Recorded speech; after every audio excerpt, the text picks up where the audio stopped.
out in the dark of night with your ride or dies is a great way to make bonds and memories that last forever. But there's a right and a wrong way to do everything.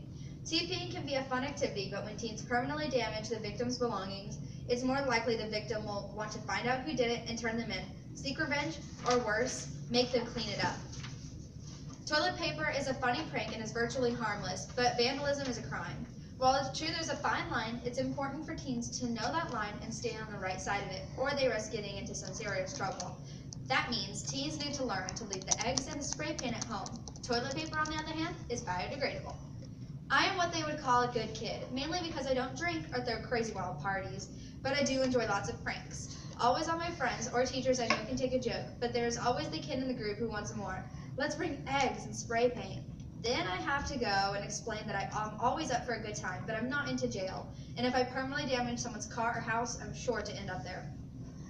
Stuck-up adults believe that TPing is a serious offense. To them, this prank is the beginning of a lifetime of crime.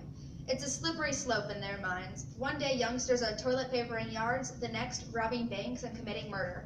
Although some believe this, a study on Frontline stated that as the rate of juveniles committing serious violent crimes went down, the rate of less violent crimes, such as vandalism, went up.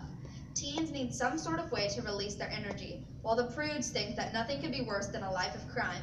Most troublemakers don't want a life in prison, so they will naturally stay away from the heavier crimes but go wild with some toilet paper. And another study that Longview Police published found that arresting juveniles for vandalism caused a surge in crime. Once a virtually harmless prank became a source to get into some serious trouble, teens got more interested. It almost seems like they're looking for trouble. I even asked my pre-cal teacher, Mrs. Tripp, about her views. When asked about her views about TPing, she stated, "Oh, back in high school, my friends TP'd my house for my birthday, and it was so cool. I wish people still did it as much now." However, she did agree that teens nowadays have stepped up their game, adding spray paint, eggs, and peanut butter to the equation made for an even worse mess, but one that can't always be cleaned up. "Nothing is illegal unless you get caught," is a very common saying amongst troublemakers. Teens need to have a way to let go and be wild for just one night without worrying of a serious offense. They just want to have fun, and the possibility of getting into trouble just makes it more of a rush. TPing is illegal, and honestly, that makes it so much more exhilarating. A night spent at the movies isn't going to give you that rush.